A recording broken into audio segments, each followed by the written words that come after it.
자, 원가회계 6번부터는 원가회계입니다. 원가회계 보도록 합니다. 다음의 그래프는 조업도에 따른 원가의 변화를 나타낸 것이다. 변동원가 동그라미 변동원가. 변동원가는 내가 요 조업도가 생산량이에요. 생산을 많이 하면 재료비도 많이 들 것이다. 그리고 원가도 많이 들 것이다. 많이 만들면 많이 만들수록 돈도 많이 들 것이다. 그래서 변동한다. 총원가는 조업도가 증가함에 따라 총원가는 증가한다. 변동비의 총원가는 증가한다. 이게 바로 A입니다. 변동비의 총원가는 뭐한다? 증가한다. 변동비의 총원가는 뭐한다? 증가한다. 그러나 단위당 원가는 단가를 말하는 거죠. 많이 만들든 적게 만들든 단가는 일정하다. 뭐에? 변동비, 변동원가 같은 얘기입니다. 변동비의 총원가는 뭐한다? 증가한다. 변동비의 단위당 원가는 일정하다. 단가는 일정하다 그랬어요. 그래서 A와 C가 정답입니다. 이게 잘 모르겠으면은 관련 변동비에 대해서 관련된 걸 다시 한번 검토를 해보시면 이해가 가겠죠. 이건 기본적인 거죠. 자, 변동비의 총원가는 뭐 한다? 증가한다. 변동비의 총원가는 뭐 한다? 증가한다. 변동비의 단가는, 여기 단위당 원가가 단가 아니에요. 단가는 일정하다. 이렇게 하면 되겠습니다. 2번. 다음 자료를 이용하여 매출 원가를 계산하면 얼마냐? 매출 원가를 구하는 것은 여러분 이렇게 구하는 게 좋아요. T자를 그려놓고 이렇게 T자 그려봐요. 자, 제공품 T자를 차변의 기초 제공품은 차변, 기말 제공품은 대변, 자산의 증가는 차변. 그러니까 기초가 차변, 기초 제품도 차변, 기말 제품도 반대편인 대변. 이렇게 기초와 기말을 일단 적어 놓고 이렇게 하시면 쉽게 풀 수 있어요. 공장에서 만들어서 완성시킨 걸 뭐라고 하냐면 단기 제품 제조원가라 해요. 다 같이 뭐라 그래요? 단기 제품 제조원가. 자, 기초 제공품이 50만 원이 있었어요. 그리고 여러분 단기 총 제조원가, 재료비, 노무비, 제조비를 다 더한 게 단기 총 제조원가 주어졌어요. 이 두 개를 더하면 250만 원이 나와요. 그러면 이 차대가 250만 원이 나와야 되죠. 기말 제공품은 100만 원으로 주어졌죠. 그렇죠? 그러니까 단기에 완성된 것은 얼마다? 150만 원이다. 이 150만 원은 완성됐으니까 이 150만 원은 제품 계정으로 갑니다. 제품 계정에 150만 원 이번에 완성됐어요. 나도 이제 팔아주세요. 이런 얘기잖아. 제품 창고로 와서 팔고 남은 게 40만 원 남았고 이번에 완성된 게 150만 원이라면 판매 가능액이라고 적어놓으세요. 190만 원은 판매 가능액, 190만 원 판매 가능해요. 그런데 여러분 얼마가 남았냐? 팔고 남은 게 얼마 남았어요? 45만 원이 남았어요. 그럼 얼마 팔렸느냐? 이걸 묻는 거잖아. 얼마 팔렸어요? 145만 원이 팔렸다. 그래서 여기에서 요구하는 답은 145만 원 매출 원가가 답입니다. 매출 원가 145만 원 이렇게 원가의 흐름 이것은 여러분 제공품 계정과 제품 계정을 T자로 그려놓고 비교하면 쉽게 볼 수 있습니다. 다음 그래서 145만 원이 바로 7번의 답은 145만 원입니다. 다음 중 보조 부분의 원가를 제조 부분에 배분하는 방법에 대해 설명으로 틀린 것은 그랬습니다. 배분해주는 방법은 보조 부분에서 제조 부분으로 배분해주는 방법은 세 가지가 있어요. 직접, 단계 상호배분법. 그러면 하나씩 보면서 넘어가도록 합니다. 직접 배분법은 보조부분 상호 간에 행해지는 용역의 수수를 무시 동그라미. 이게 키포인트예요. 직접 배분법은 보조부분 서로 배부하지 않고 무시한다. 그래서 보조부분의 원가를 제조부분에 직접 배부하는 것이 직접 배분법이다. 맞습니다. 단계 배분법에는 보조부분 원가의 배분 순서를 정한다. 순서 정한다는 말이 나오면 이건 단계 배분법이구나 이렇게 이해하면 되겠습니다.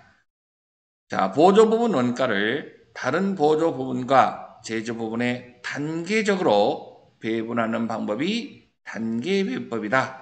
그러니까 보조부분도 일정 부분 배분해 준다. 이렇게 이해하면 되겠습니다. 상호 배분법은 서로 상호 간에 완전히 고려하는 방법이다. 서로 상호 간에 배분을 다 해준다 이 말이야. 보조 부분도 다. 그러니까 가장 이상적인 방법은 바로 상호 배분법이다 라고 할 수 있습니다. 자, 상호 배분법은 이론적으로 가장 타당하고 계산이 간단하여 효율적이다. 여러분, 계산은 복잡하죠. 왜냐하면 이것은 서로 상호 간에 배분해 주기 때문에 복잡해요. 그렇기 때문에 간단하다? 아니에요. 이것은 가장 이상적인 방법은 맞지만 여러분 상호 배분법은 방정식으로 문제를 풀어야 돼요. 그래서 방정식으로 문제를 풀어야 되니까 복잡하다. 이렇게 보시면 되겠습니다. 8번의 답은 몇 번이다? 4번이다. 다음 9번 문제 봅니다. 개별 원가 계산과 종합 원가 계산에 대한 설명으로 틀린 것은 개별 원가 계산은 말 그대로 작업 원가표 개별적으로 원가 계산을 하는 거고요. 종합 원가 계산은 대량으로 공장에서 생산하는 대량 생산 방식이다. 이렇게 보시면 되겠습니다. 개별 원가 계산은 직접 재료비, 직접 노무비, 제조 간접비를 구분하여 작업 원가표 동그라미 작업 원가표 이 말이 나오면 개별 원가구나 라고 이해하면 돼요. 공정별 이런 말이 나오면 종합원가 계산이고요. 다음 종합원가 계산은 동종 제품을 대량 생산 맞죠? 대량 생산 공장에서 찍어내는 거예요. 식품, 가공업 등의 업종에서 가장 많이 쓰이는 원가 계산 방식이다. 종합원가 계산은 총 제조 원가를 해당 기간 중에 만들어진 완성품 환산량, 여러분 여기다가 총 제조 원가 동그라미, 총 제조 원가 이것을 금액이라고 적어봐요. 그다음에 완성품 환산량으로 완성품 환산량 이걸 수량이라고 그래봐요. 수량. 금액 나누기 수량 그러면 단가가 나오잖아요. 이렇게 완성품 환산량 단위당 원가라고 하는 것은 단가라고 그랬죠. 완성품 환산량 단위당 원가를 계산한다. 단가는 어떻게 해요? 전체 금액 나누기 수량 그러면 하나의 값이 나오잖아. 이렇게 이해하시면 되겠습니다. 다음 종합원가 계산이 개별 원가 계산에 비하여 제품별 원가 계산이 보다 정확하다. 여러분 생각 한번 해보세요. 개별적으로 원가 계산하는 것이 훨씬 더 정확하겠죠. 그래서 종합원가 계산은 다 뭉쳐서 종합해서 짬뽕해서 원가 계산을 하는 것이 종합원가 계산이지만 개별 원가 계산은 개별적으로 집계하고 통제하고 그렇기 때문에 생각해보면 개별 원가 계산이 훨씬 더 정확하다라고 이해됩니다. 이것은 반대입니다. 그래서 틀린 것은 9번에 몇 번? 4번이 틀렸습니다.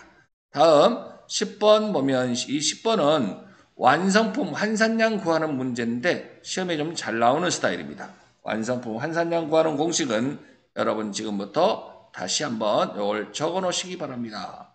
완성품 환산량 구하는 공식은 다 같이 완성수량 플러스 기말량 완성수량 플러스 무슨 양? 기말량 기말량 완성수량 플러스 기말량 그러면 평균법으로 구하는 거예요. 이게 완성수량 플러스 기말량 그럼 평균법 평균법, 거기다가 기초량 빼버리면 선입선출법이 되는 거예요. 이 공식을 지금 평균법과 선입선출법을 두 개 다 지금 한 방에 설명하고자 하는 것이 바로 이렇게 써놓은 거예요. 한 방에 설명이 끝난 거예요. 평균법이 이렇고 평균법에다가 기초량을 빼버리면 선입선출법이 된다. 여기서 기말량, 기초량, 이것은 계산하는 것은 뭐냐? 바로 완성도를 곱해준 것이다. 이렇게 보시면 됩니다. 그러면 지금부터 완성수량 다 같이 몇 개인가 봐봐요. 완성수량. 완성수량 500개. 여기다 500개 플러스 기말량. 기말수량이 몇 개예요? 200개. 곱하기 완성도가 몇 프로? 50%를 곱해주는 거예요. 그러니까 여기가 기말량이 되는 거예요. 이게. 그러면 200개의 50%면 100개가 나오죠? 100개에다가 500개 더하면 600개가 나오는가요? 600개는 다 같이 평균법으로 600개가 나온 거예요. 다시 무슨 법? 평균법으로 600개가 나왔습니다. 그런데 평균법도 또는 무슨 법도 하라 그랬어? 선입선출법도. 선입선출법은 평균법에다가 기초환산량, 기초량을 빼버리면 된다 그랬어요. 기초량이 몇 개가 있어요?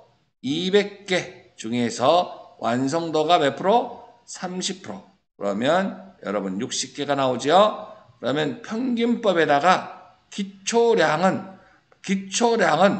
먼저 만들었다라고 보고 빼버려요. 그래서 여러 40개 빼니까 540개가 나오나요? 이게 선입선출법입니다. 다 같이 여기가 선입선출법으로 540개. 답은 다 같이 몇 번입니까? 1번이 답이 되겠습니다. 이렇게 해서 평균법으로는 몇 개고 선입선출법으로는 몇 개냐 이것을 비교하고자 하는 거죠. 기초량이 없다면 선입선출법이랑 평균법이랑 일치한다. 기초가 없다면 평균법이든 선입선출법이든 같은 금액이 나온다.